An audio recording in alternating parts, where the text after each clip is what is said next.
주식 투자를 하면서 기업을 볼 때 무엇을 봐야 한다고 생각하시나요? 찰리 먼거가 이런 말을 했습니다. 성공적인 주식 투자를 위해서는 회계, 경제학, 자연과학, 사회과학, 인문학으로 촘촘하게 짜여진 정신적 격자 모형을 가져야 한다 라고 말이죠. 여기서의 정신적 격자 모형이란 세상을 바라보는 시선을 말하고, 찰리 먼거는 우리가 투자의 세계를 회계학적, 경제학적, 자연과학적, 사회과학적, 인문학적인 시선으로 쳐다봐야 주식 투자에서의 성공을 볼 수 있다고 말한 것입니다. 경제학 교수님들이 주식 투자로 성공하지 못하고, 이코노미스트라는 경제 전문가분들이 주식 투자로 부자가 되지 못하는 이유도 여기 있습니다. 그분들은 이 주식 투자의 세계를 경제학적으로만 보기 때문이죠. 그리고 이전 영상에서도 제가 말했듯이 재무제표만을 본다고 하더라도 투자에서 성공하지 못합니다. 주식 투자에는 경제학적 요소, 회계학적 요소가 있는 것은 분명하나 대중들의 심리, 정치와 같은 사회과학과 인문학부터 시작하여서 기존에 나와있던 과학기술들 2가지 이상이 만나 새로운 기술을 출전시키고 그 기술이 판도를 바꿔버리기 때문이죠. 자, 투자에 있어서 여러가지 생각들이 합쳐져야 한다는 말을 간단하게만 예를 들어보겠습니다. 그리고 그 예는 우리나라 증시의 많은 부분을 차지하고 있는 반도체 산업으로 시작을 해볼게요. 지금 반도체 시장에서 메모리 시장은 우리나라 기업들이, 파운드리 시장은 대만의 TSMC가, 팹리스 산업은 미국의 기업들이 유명합니다. 왜 중국은 반도체 산업에서 이렇게 소외되고 있을까요? 긴 시간 동안 반도체 산업에 돈을 쏟아 부었는데도 말이죠.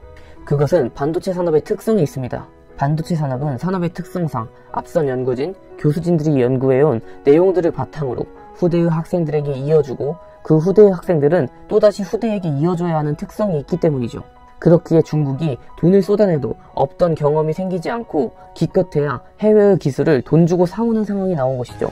자, 그런데 이런 반도체는 현 시대의 산업에서 매우 중요합니다. 거의 모든 공산품을 만들어내는데 반도체가 들어가고, 그 공산품 공장의 기계들에도 반도체가 들어가죠.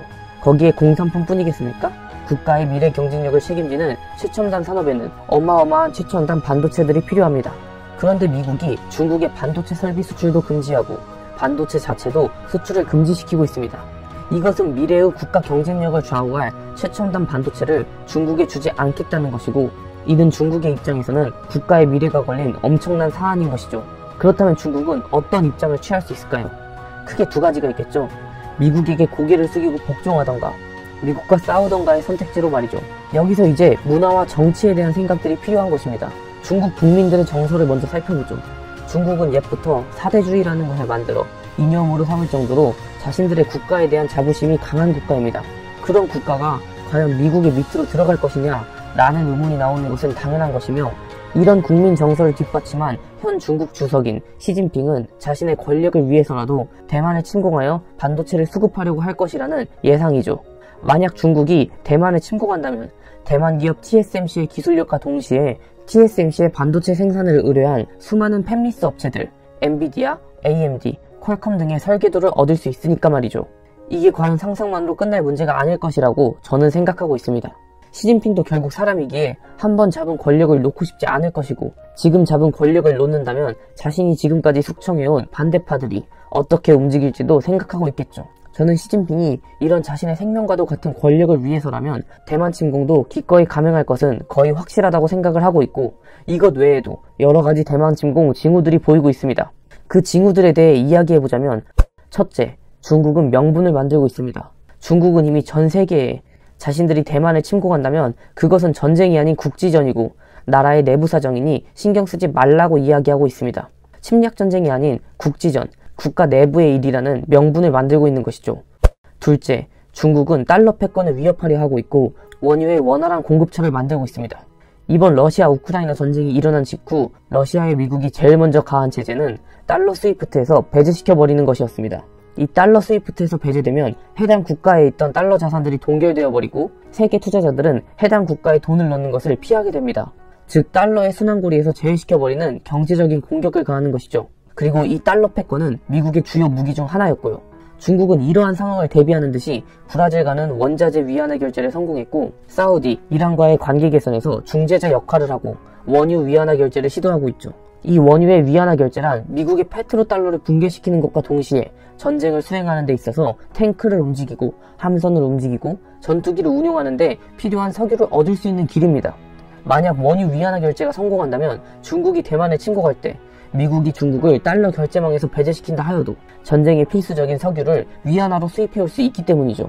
즉 중국은 페트로달러를 붕괴시킨과 동시에 전쟁에 필요한 석유 루트인 중동과의 관계를 만들고 있는 것이죠. 셋째, 감소하는 무기 수출과 증가하는 국방비. 중국은 무기 수출은 줄이면서 국방비는 7% 증액하였습니다. 즉 지금 중국은 무기를 많이 만들어서 해외에 팔지 않고 국내에 모아두고 있다는 것입니다. 이는 다른 국가들이 실행했어도 이슈가 되었을 문제지만 중국이 이런 모습을 보인다는 것은 차원이 다른 뉴스이고 이미 해당 분야의 관계자들은 중국이 전쟁을 준비하고 있다는 해석을 내놓고 있습니다.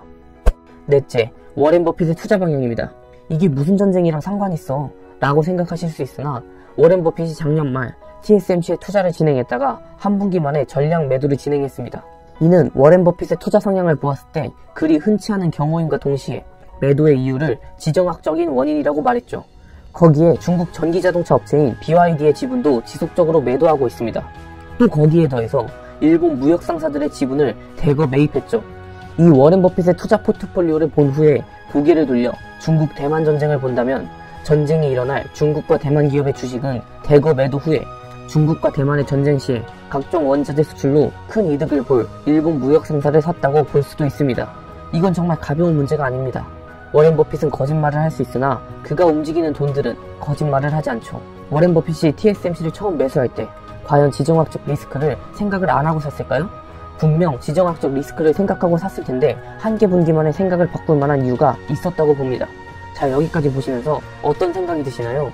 아, 무슨 반도체 투자에 대해서 생각해보라고 하는데 갑자기 중국 대만 전쟁 이야기로 넘어가 있고 중동이랑 브라질, 워렌 버핏은 왜 나오는 거야? 같은 생각이 드시죠? 그만큼 주식 투자에 있어서 생각해봐야 할 것이 엄청 복잡하게 섞여 있다는 것을 볼 수 있습니다. 단순 반도체 투자에서 시작을 하였으나 반도체 업종 특성상 단기간에 성장이 불가능한 것이고 선두그룹을 따라잡기가 힘들다는 산업적인 특성과 이런 반도체 산업을 미국이 정치적 이유로 중국에 봉쇄를 가하고 있다는 정치적인 특성, 중국이라는 국가 민족 여론과 정치적 특성으로 대만과의 전쟁이 일어날 확률이 높다는 국가 문화적 특성, 그리고 중국과 대만의 전쟁으로 어떤 기업들이 수혜를 볼 것인가 혹은 어떤 포트폴리오로 대비를 할 것인가를 생각해보게 되는 거죠. 이게 찰리 멍거가 이야기한 다양한 정신적 격자무형이 필요한 이유입니다. 절대 경제, 회계만이 능통하다고 하여서 주식 투자를 성공할 수 없다는 이유이기도 하죠. 사실 이런 중국과 미국뿐만이 아니라 지금 세계는 엄청 복잡하게 얽혀 있습니다.